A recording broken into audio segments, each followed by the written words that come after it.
Number 17, the length of a rectangle is 3 times its width. If the area is 48 square inches, what is the width? Okay, so i-post nyo muna, try nyo sagutan.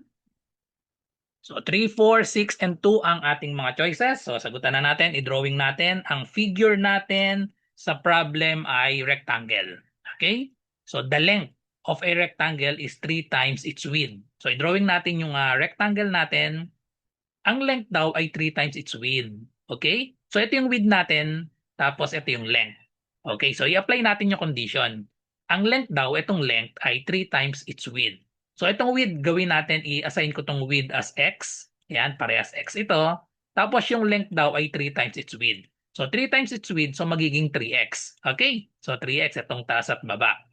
So ang given, ang area daw ng rectangle ay 48 square inches. Okay, so area ng rectangle ay 48 square inches. Tapos ang area, ang formula ng area ng rectangle ay length times width. So ang hinahanap natin, what is the width?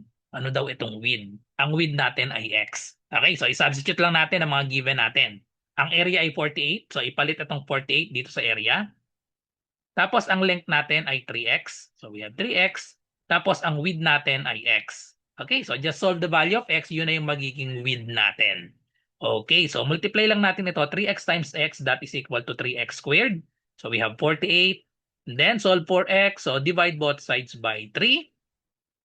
Okay, so divide both sides by 3. 48 divided by 3, that is equal to 16. So 16 equals x squared. Para matanggal itong square root, ang kabaligtaran ng square ay square root. So square root natin ang both sides para makancel ang square tsaka square root. So therefore x na lang siya. Ang square root ng 16 ay positive 4. So actually, ang sagot dito plus or minus, pero dahil with ang pinag-uusapan, i-disregard na natin yung negative sign. So ang sagot natin ay 4 inches, letter B. Follow for more. Para po sa mga naghahanap ng murang math review, mapa fire officer exam man yan, or UPCAT review or college entrance test, or civil service exam, meron po akong offer na math review, 99 lang po lahat yan. Yung tatlo. So kahit alin po dyan kung anong hinahanap nyo. Fire officer exam, meron tayong 99 only, 10 sessions. Ito po yung schedule natin. MWF, tuwing May po ito. Mag-start ng May 11, matatapos ng June 1, MWF po. So ito po yung mga i-discuss natin. Madadaanan lahat ng math and logical reasoning. Tapos meron din po tayong Google Forms reviewer sa ibang subject.